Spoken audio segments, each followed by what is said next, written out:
I think a company like this could make $30,000 in its first month. And the good thing is this is all just so easy. What so many people ignore is they're like, well, if I just make like the best offer in the world, I can just drop it on everyone's doorsteps and they'll click buy. Really, anyway, it's just like listen to what people are begging to buy. How to actually go get the clients. Because with the right questions, you can then craft the irresistible offer. Would you do all of these, or would you pick just one slice? I can't get something out the door in 45 minutes, even with AI. Yeah, that's right. Here's how you do it. The boys are back. I got Jordan and Billy with me today. We're going to basically just chop it up today about some business ideas we found from X, some vibe coded software tools that people are selling right now, and basically just talk through how we think we can make this better, how we can build a business on this, and how we can start getting our first customers. So Jordan, Billy, thanks for joining me again today.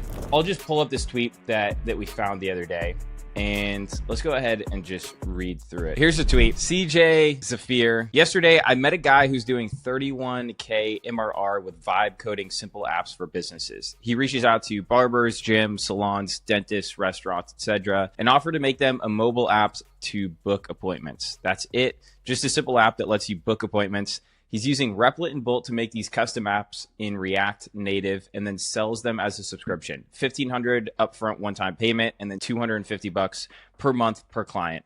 In 5 months, he's doing 31K MRR with just a team of 3. He started running ads for the last 2 months and got a good number of clients from there. That tells us there's a huge demand of local apps for small and medium-sized businesses. All you need to do is pick one case, apps to book appointments is this example, and just reach out to clients with an irresistible offer. I can build these apps in 45 minutes. Initial thoughts, what do you guys think of this? I think it's cool. I like doing the cold call thing. I think maybe a mobile app. I've always thought mobile apps are just another layer of complexity. So I would maybe want to frame it as like a web first progressive mobile app. But overall, yeah, not bad. 31K, and he's charging $1,500 one time and then $249 a month. The math doesn't really math here. I guess it's very possible. $1,500 for a one-time thing is super low to me. And then if you're doing 249, they might be counting that down payment as MRR because people tend to do that. But the truly recurring bit, 249 into 31K,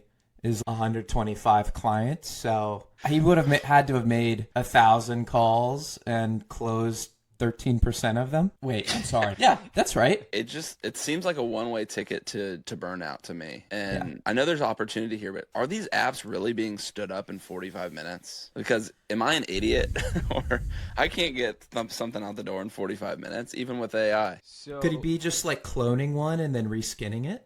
That's what it has to be, right? Like you could use the same exact thing for barbers and salons and probably not gyms and dentists. It's just not the same customer onboarding that you have there. You don't go schedule a time for your gym. There might be classes available. Yeah. And then you schedule one there. Let's go on that. He has these pre-set up templates of, okay, this is clone for a gym. The reason why I have a hard time believing this, everyone says these are the easy ones to go after, but like how many gyms do you know that don't already have some sort of system that's like a larger SaaS for gyms? Yeah. And like my barbershop, I think they use something called Booksy. It's like extremely easy to use. I just go on their website and pick a time. I could pay there if I want. If I don't want to, I'll just pay in person. And I don't know how much Booksy costs. I guess we could look that up. But $1,500 one-time payment seems like a lot for one of these barbershops or gyms to pay one time for something that just does scheduling. However, I think that there's still an opportunity here because it's like, this is very attainable to go to a bunch of local businesses and vibe code them things, because also this isn't like a public facing product, right? Like you could make this custom for each place. So you don't have to worry about like a ton of security. I guess you do because there's the user side of it to actually book the appointments. But where I think the bigger play here is actually using this as more of a lead magnet or opening up a conversation. So I would actually go and say like, hey, notice you guys aren't offering appointments that you can book online. I have this tool. You can use it for free. Just test it out for the next month and let me know what you think. And then you could upscale them into a CRM for them and like a number of other products. You could also run their payment processing for them. I think there's more opportunities, and scheduling app probably isn't the one, but I'm not sure. I agree with that. I think the mechanics of this is good. Like the reaching out, picking people that are local that you can build something simple for. That's all good. If I was actually doing this, I would pick barbers, gyms, salons, dentists, like just pick one of them. Yeah. And go like hyper deep and just be like, work almost for free. Just pick the dopest barbershop that you just like hanging out in there. Become a practitioner as if you owned the barbershop. Then, okay, cool. I'm going to build a little scheduling app. All right. You dog food it to that one. Oh, the scheduling now has a CRM that now they need retargeting. I'm going to build a little retargeting agent or a little like email sequence. And then you just get hyper, like maybe that guy starts paying you a retainer to just do marketing for him. But all the time you're building out stuff that you could go sell as a product to other barbershops for way more than $249 a month, maybe like $1,000 a month, maybe $2,000 a month. But you stacked those products with that one customer and you basically are like a barbershop owner now.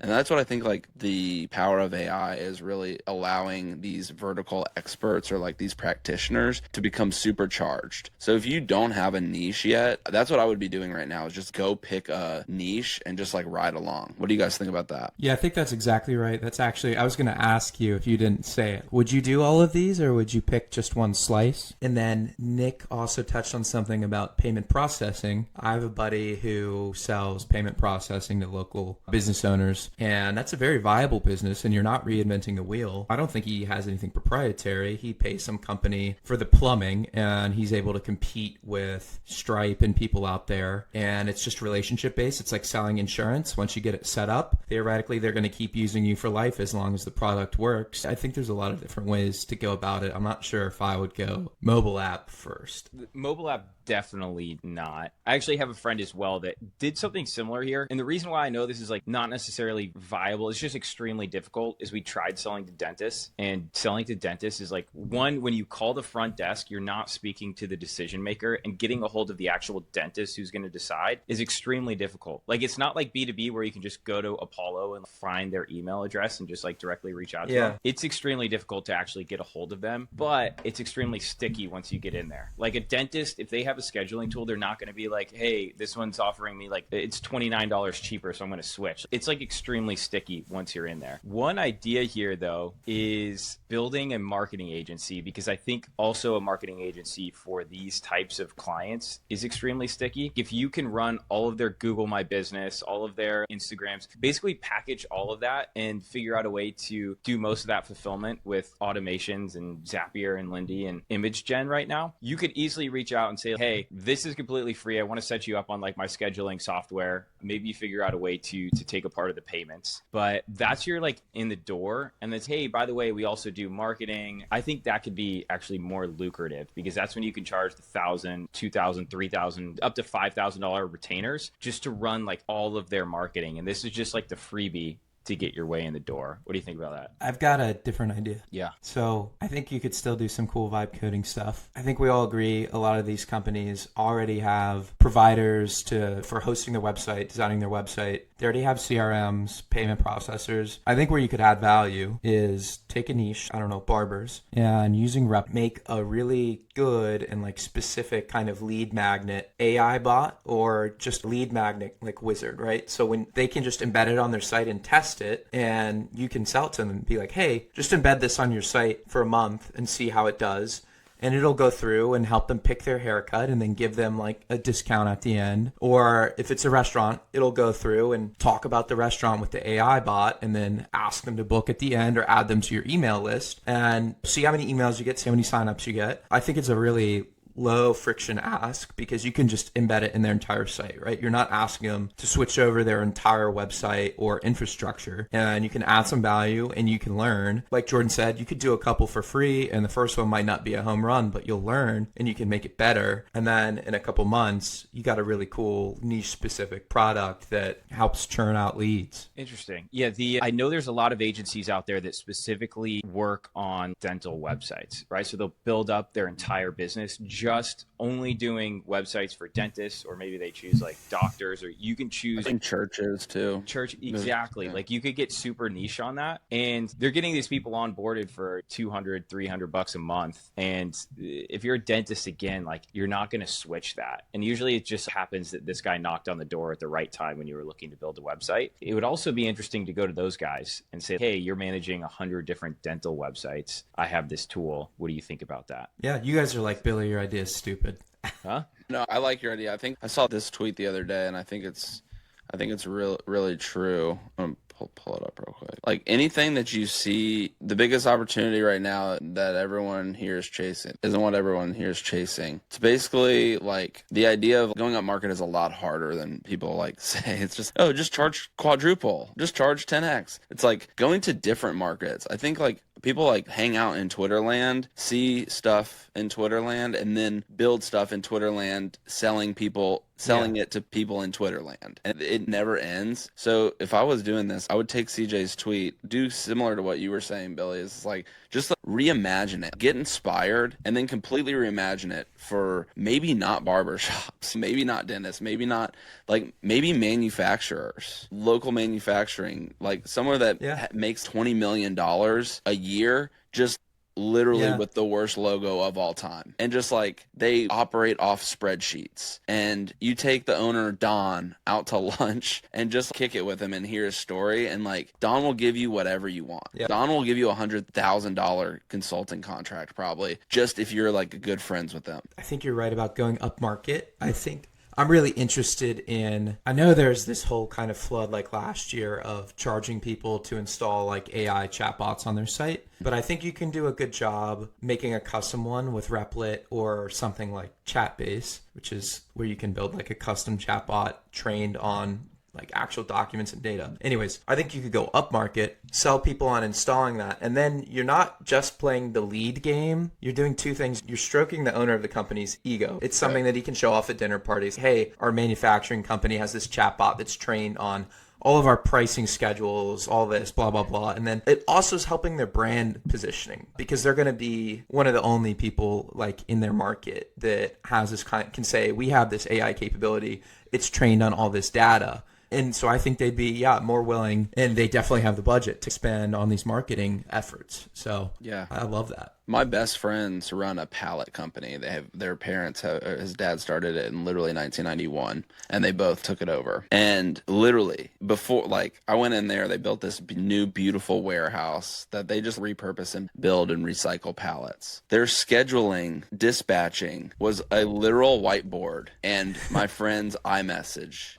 That is the only track. Like if they were at the beach, cooked. Like he's going off like brain memory or like a screenshot or like notes on a piece of paper. Yeah. And I was like, this is insane, boys. Like we got to do something about this. So we set him up with just a very simple like Airtable with automations and then a front end to that. I didn't build it out because I didn't have the time, but I hooked them up with someone that could. And now they've got like a dashboard app. It's Airtable on the back. They've got a dispatcher. The next layer is like connecting it to Kyle's phone to where he's prompted to button press and dispatch, and like it's night and day. And so this is a multi-million-dollar company, and they don't have a custom app, right? Yeah, they had a custom whiteboard. They don't need one. But now the next step for them isn't necessarily jump to AI custom app. It's just get them on the modern tools, right? Like Airtable. Seems so simple. Yeah, but then you have that history, the Airtable history, and you can load that into ChatGPT and be like, optimize my routes. Yeah. Or whatever. Analyze my last 3 months, and you make a little like dispatch agent that's, hey Kyle, you keep sending Fred down to wherever. You should send him here first. So I think there's a lot of hidden opportunity, and these business owners and operators, they do have a lot of money, not to just throw around, but to actually optimize their businesses. You just need to look for interesting things that aren't just in the Twitter universe.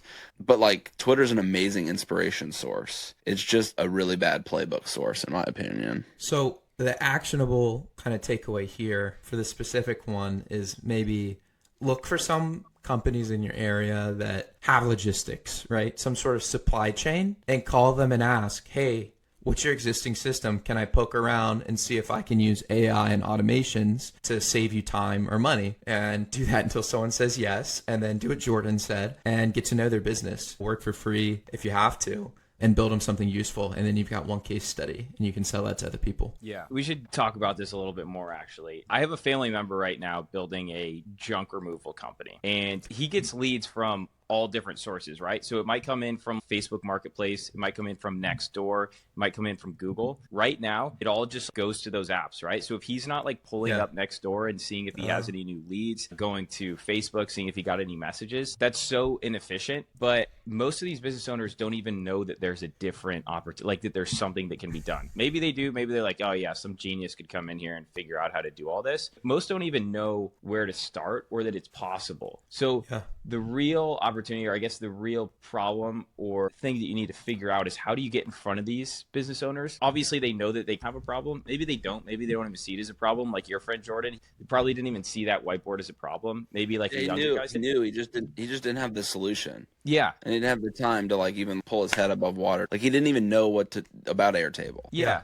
And he wouldn't even know what like CRMs are necessarily. His context was like Google Sheets or like Excel. That was like they tried that and it was like worse. Yeah. Shocker. Okay. I think, like you were mentioning, Billy, like the way to, like the business development go to market on this, you have to somehow meet these business owners in person and be like, hey, look, I'm an AI automation expert, whether you are or not, it doesn't matter. Just be like, and they probably like that you're saying like, hey, I'm an AI automation expert, because most business owners know that they need to be using it. They just don't know how. And maybe you're not even using any AI in your solution, but hey, can I shadow you for a day, figure out like how you're running the business right now? And at the end of the day, I just want to suggest a few ideas that I think that you could like completely streamline things, get it ready to sell to PE one day if that's what you want to do. And I won't charge you anything. And then once you do it once, you take stock of what you did and you productize that. And so you have a questionnaire, you have a kickoff call, you have instructions on, hey, record your hours when you're doing this, or ways to find where the inefficiencies are. And we've just backed our way into process improvement, management consulting. It all comes back to that, right? There's a reason why McKinsey and why and Deloitte pull in money. It's because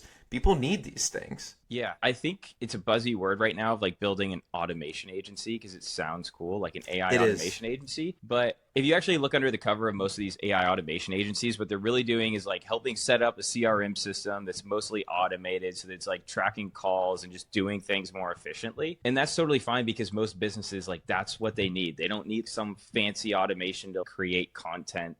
That goes to the Twitter world, where it's, oh, we see a really cool looking innate-in automation and it like creates content with the click of a button. That looks really cool, but like in theory, your garbage business down the street or like your junk calling business, it doesn't need like a content creation automation. It just needs like a CRM that's automatically tracking everything in real time and following up with customers. And at the same time, you still want to, most of these businesses still want a human in the loop somewhere. And the competitive advantage of a lot of small businesses is the owners and the people that work there. So you don't want to automate those people out. You want to be able to empower them to leverage their time more. But yeah, you want to supercharge the people in there. What we've ended up is, this is like the AIification of boring businesses. What do you mean? Like, what we're talking about is doing hustle, boring business type stuff, but you're bringing in AI to it.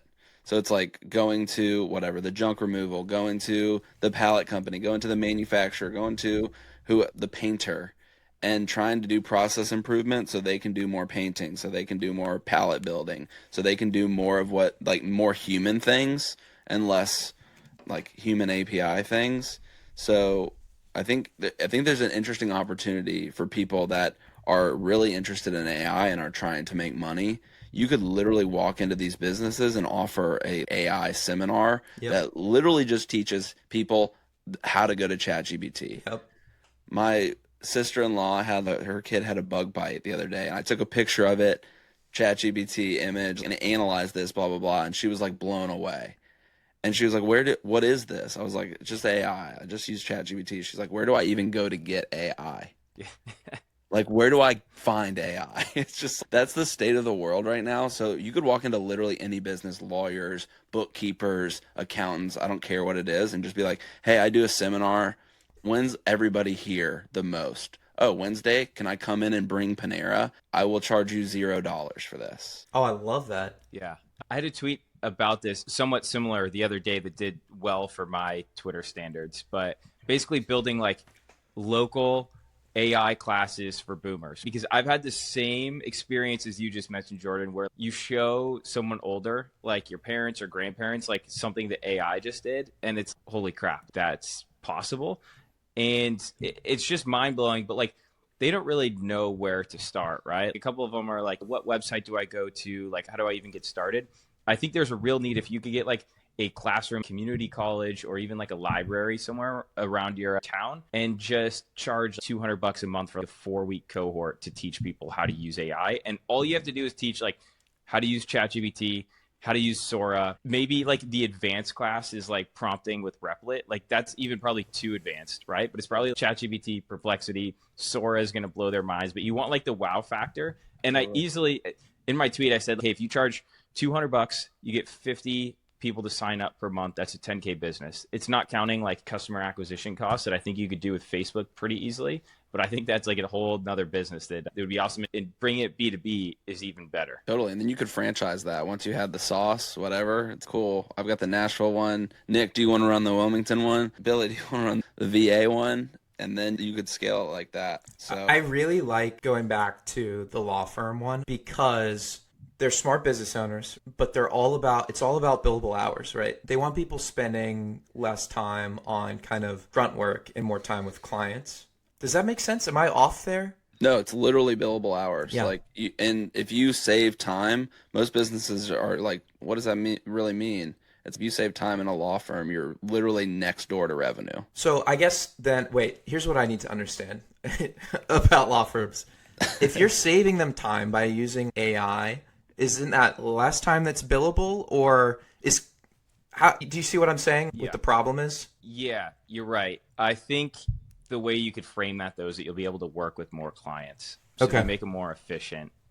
And they're probably still going to charge the same amount for the time they They're spend. gonna charge. Yeah. They're gonna just charge the same amount. Yeah. They literally bill in like minute increments, like whether they're like in the bathroom or whether they're at their desk. They literally charge, I think, by the 6-minute increment So here's what you do then. because it's broken down into 10 parts of a 60-minute hour. It's insane. So it's like literally like respond to email.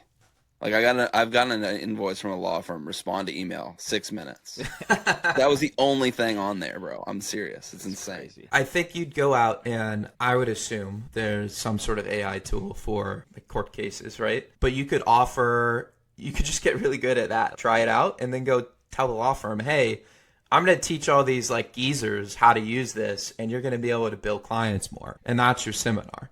And It's it helps with like client acquisition too. Like a lot of these lawyers and partners are doing like sales. Yeah. They're basically like the sales agents and the reps because they meet with clients and hey, we could do this, let us know, blah, blah, blah. It's kind of like a real estate agent in that way. Like they do their own sales to then get billable hours.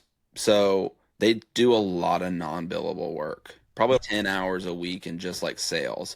So if you even aimed it at that, where you were just like, yo, I'm going to turn you into a sales weapon. I'm going to increase your BS hours of doing sales to 2 hours a week, and you're going to get 10 times the clients using ChatGPT, whatever. Just interview them on what they do. Yeah. And if you know AI and automation and then interview like a practitioner, you're going to be a dangerous, dangerous weapon. So the typical kind of big consulting model would be law firm says, hey, we want to increase revenue, but we don't know how. Let's pay McKinsey. They're going to pay a retainer and they're going to come through and they're going to do these interviews for 3 months and then they're going to put together a proposal. And then after a year, they're going to have something to implement. So where you as a solo business owner with AI and automations can cut into that is go in and do the interviews for free and then use AI and automations to create a system in a month instead of 6 months. And you can charge still a lot of money, but way less than it would cost to retain a big process improvement company like that. So that's another way to frame the sale, right? Totally. Yeah. What we were talking about before, which is essentially like an AI automation agency for local businesses, like all of this actually works so well in conjunction, right? So what you were mentioning, Jordan, about going to these local businesses saying, hey, I just want to give you like an hour or 2 hour seminar on how you should be using, probably don't call it seminar because that feels outdated, but masterclass maybe on how to use AI in your business, because you should be using AI, but most of your employees aren't and they don't even know how to. So I'm going to come in for 2 hours. I'm going to walk your whole entire team through all the tools they should be using, how they can get smarter about it, how they can be more efficient. And that's it. And then the post sale, the high ticket sale afterwards, hey, I'm going to come into your business. I'm going to figure out all these areas that we can streamline. And that's where you can charge the 10, 20, 30K sort of consulting fee to revamp their business. What do you think about that? I really believe in that. I think a lot of people like start with the product or the business idea. I'm going to build an AI automation agency. And you're like, what? Yeah. For who? Yeah. What are you going to be doing? AI and automation? That's literally like the most broad thing of all time. So you need to just go out there and do discovery. And the arbitrage right now is literally knocking on doors or just like rolling up to a business. If you're going to literally spend $0 on like marketing, you could drive down your closest street. You're going to see architects, you're going to see design firms, you're going to see lawyers, you're going to see barbershop, whatever it is. Just pick the flavor of the week and just go ask questions. And you can say, yes, I want to do AI and automation. And then you do 2 weeks of these interviews and you walk away with, this is the product that I'm going to do. It's CRM data cleansing using AI and automation for lawyers. This is how I'm going to get the first customer, bring Panera to a law office. Yeah. This is how I'm going to upsell them. Hey, thanks. It was great. It was great to see you. Oh yeah, happy to do that webinar anytime. Like I know there's a lot of questions. Happy to come back. My next one's paid. But I also do this thing if you guys are interested in that. Happy to set up a call later. Oh yeah, we'll talk about that. And then it's the snowball effect. And that's how you start a business with literally no business idea. Dude, I love it. Because if you've ever talked to an AI automation agency owner, right? A lot of the time it's just, okay, so what do you provide? And they're like, I could do this automation and this automation, this automation. It's like, okay, like I don't need any of those. And by the way, I could build that one myself. Obviously, I'm not like the correct consumer for them or customer, but yeah, I love that idea so much. And I think the coolest part too is that when you're designing these presentations or like showcases, there's so many wow moments you could put in it, right? It's, hey, I'm going to send an email to my assistant right now, and she's going to get back to me in 30 seconds with all of my available times for the rest of the week. Like, how would you like this in your business? There's so many wow factors. Or like we were just talking about VO3, Google's new like video generation tool. Even if you just showed that, just, hey guys, what do you want me to make a video of? You'd have to figure out like how that could relate to their business. But those wow factors are like going to go so far with these people that don't live on Twitter. You could like create for a law firm, a fake alibi video for one of their clients that shows he wasn't there during the crime. Not legal advice, like in the bottom corner. Yeah, look, guys, the audio and video sync up perfectly. AIalibi.com. It's just him at the Super Bowl, but it's like June. Yeah. Do you need evidence for your case? We can help. We can give you evidence for your case for $250 a month. Yeah. That's so good. So like that's so funny. I really like the idea of doing the interviews, right? And I think that's an easy win to sell someone in management. Because think about someone who's managing, I don't know, like junior lawyers. You can say, hey, can I do one-on-ones with 1 or 2 people on your team to find out what we can automate and use AI? That's an easy win for the manager because he doesn't have to do anything. He's signing up his employees to do something that could lead to them being more efficient. So just think about how you can not even sell. We were talking about doing that one for free. Doing easy wins like that. Just listen. I think too many people today are trying to sell and package and offer and blah, blah, blah. You're just falling on deaf ears if you offer a 12 automation kit and none of them hit the mark. But if you just listen to them and be like, all right, cool, thanks for the interview, and then follow up with them with an exact solution that they need, it's so much easier to get them to pay for it. Like they literally would buy the Stripe link right there. Another thing that people don't know is if you do one of these kind of sales calls where you listen and you're not really getting good answers and it doesn't seem like there's a solution you can sell them, don't force it. because you planted this seed. And so now this person, you might end the meeting and be like, I don't know if we have something right now that can help. They'll think about you in 2 weeks when they come across a new problem, be like, oh, I bet Billy could help me with this. I wish I had brought this up. And they'll reach back out. Versus if you try to force a solution that isn't like a hell yeah, then they're probably not going to want to come back to you because you tried to sell them something they didn't want. Yeah, I think like a lot of people have gotten obsessed with making an offer like so good that they can't say no, an irresistible offer like the Hormozy stuff. What a lot of people ignore is that's after you've done some of these. That's after you've done the discovery. Exactly. What so many people ignore is they're like, if I just make the best offer in the world, like just drop it on everyone's doorsteps and they'll click buy. It's no, you still have to understand their pain points, listen to them, make sure they're actually like a qualified buyer. So like these conversations that you have with them is the most important thing of the entire sale. And then like what we've been talking about pretty much is an irresistible offer, right? The way that you sell to managers and people that like are second line of command in companies is that you need to make them look really good to their boss, because all they care about is looking for a promotion and making more. And so if you come to them and say, hey, I'm going to come and bring this AI seminar to your company for all your direct reports, that makes them look so good. They're going to be like, hey, I found this guy. He's like an AI expert. He's going to come in and do this for the company. One that makes them look really good to their management. And then it is an irresistible offer afterwards if you're like, hey, I know I covered all this, but I'll come in and still help you do it all for your company. Yeah. Guys, we're so smart. We cracked the code.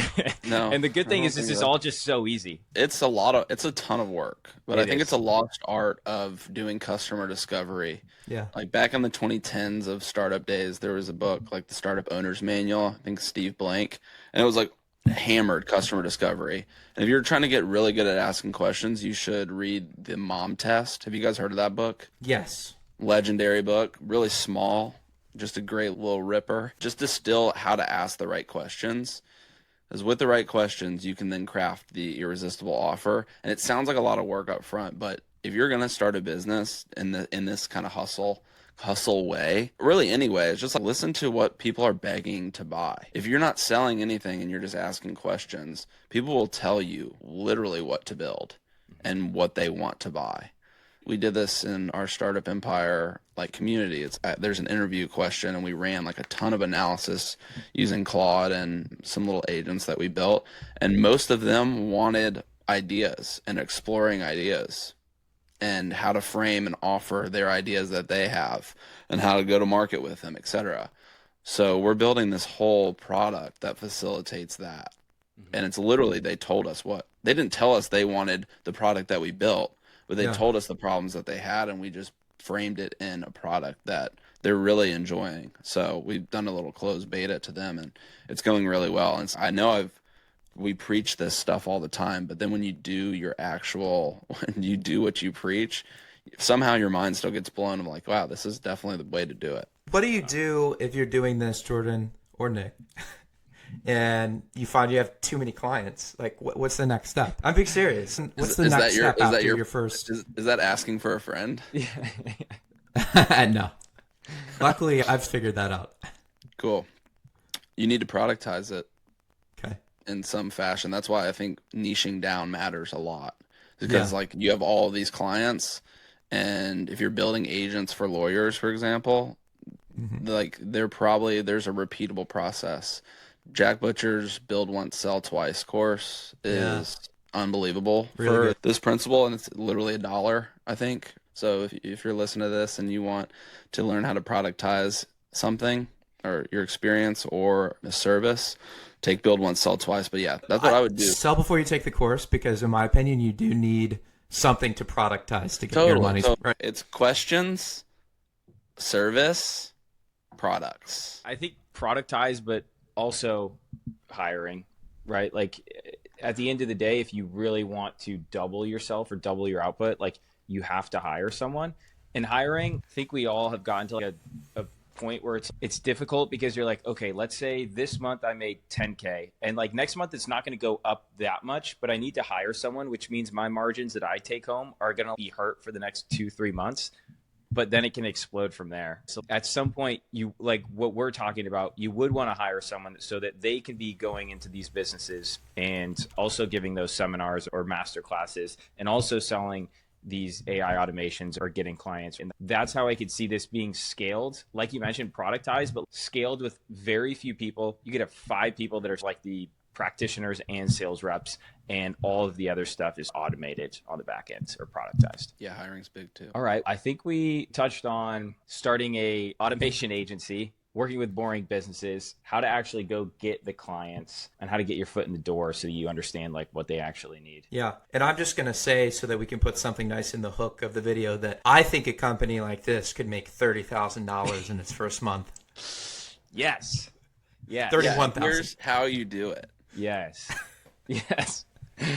I need to make sure that my editor I'll let him know to put that in. Should I make some thumbnail faces? Yeah. Oh, that's so good. All right, sweet. I'm going to wrap it there. That's the show.